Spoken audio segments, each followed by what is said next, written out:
Bismillahirrahmanirrahim.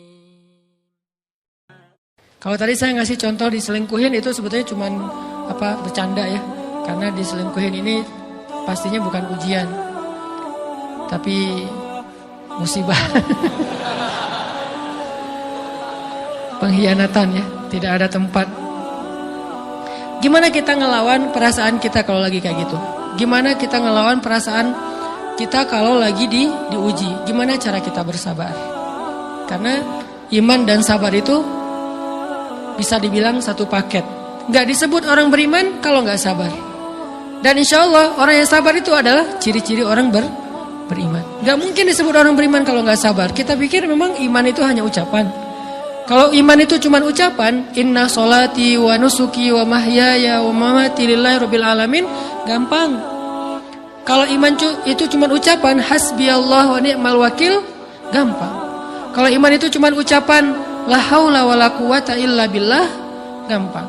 Kalau iman itu cuma ucapan, iyyaka na'budu wa iyyaka nasta'in, gampang.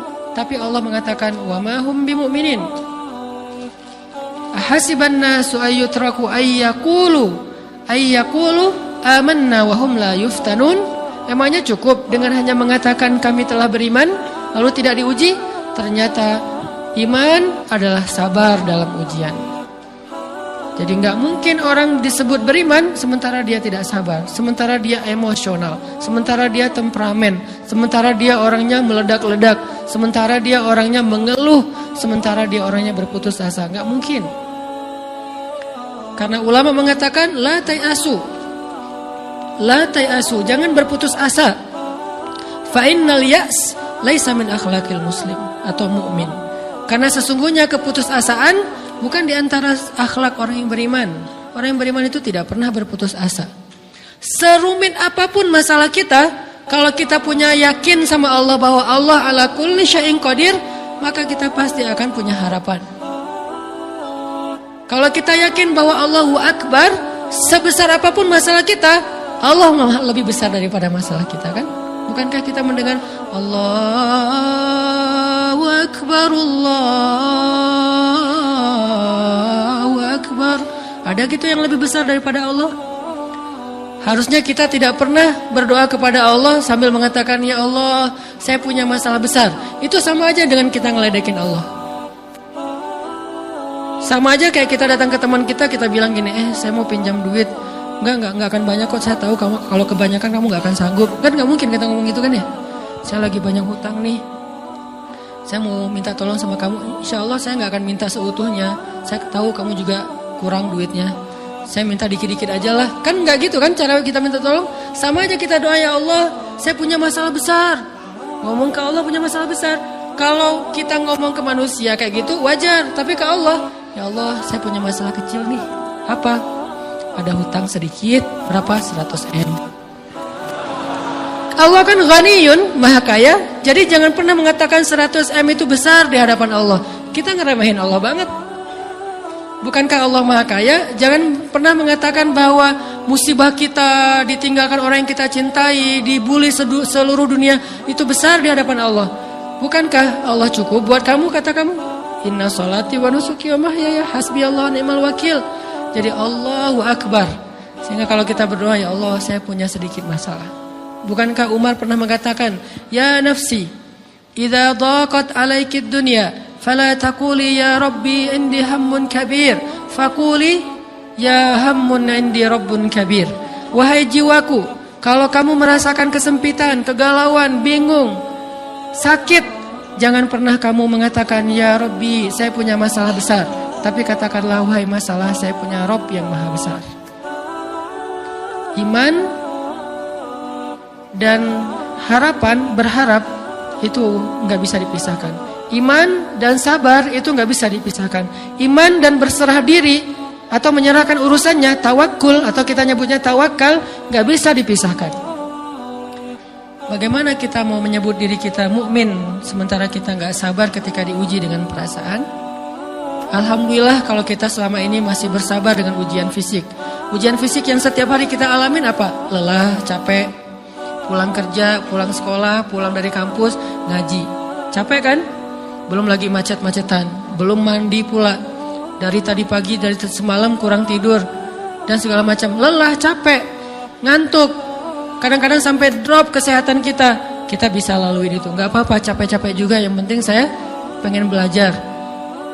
Jalan nih jauh-jauh, ada yang dari Sumedang, ada yang dari Lembang, ada yang dari Banjaran, dari mana-mana datang pengen ngaji.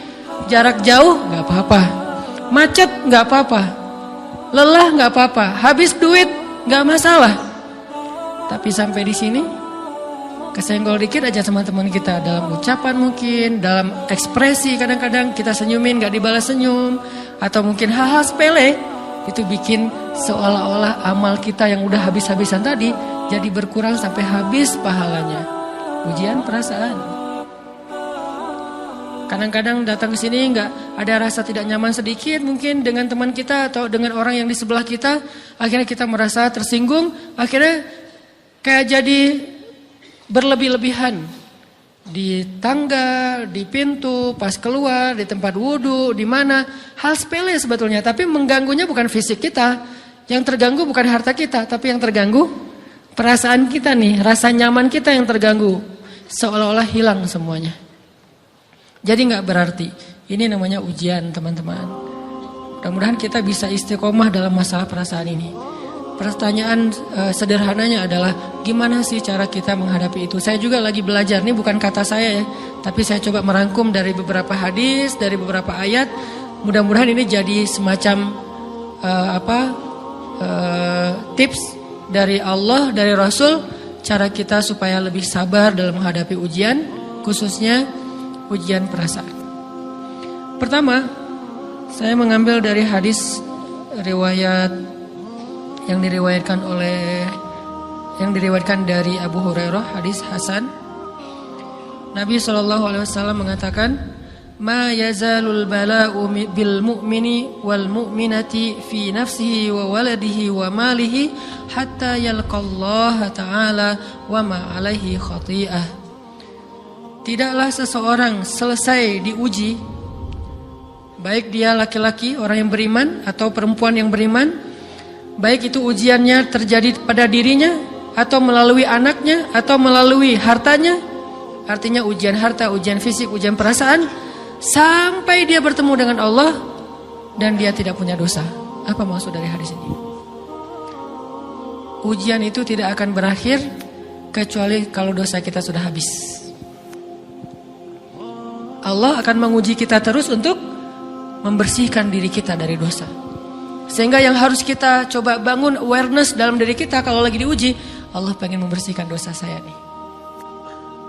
Sehingga kita ridho dengan ujian, bukan ikhlas ya. Kalau ikhlas ibadah, kalau ujian ridho, rela. Saya ridho ya Allah, walaupun ini berat. Saya ridho ya Allah, walaupun saya berharap Engkau beri jalan keluar. Saya ridho ya Allah, walaupun saya berharap ditolong oleh Allah. Tapi tetap ridho diberikan ujian itu, sambil berdoa diberikan jalan keluar, ditolong, diberikan keajaiban. Cuman gak mau mengelak.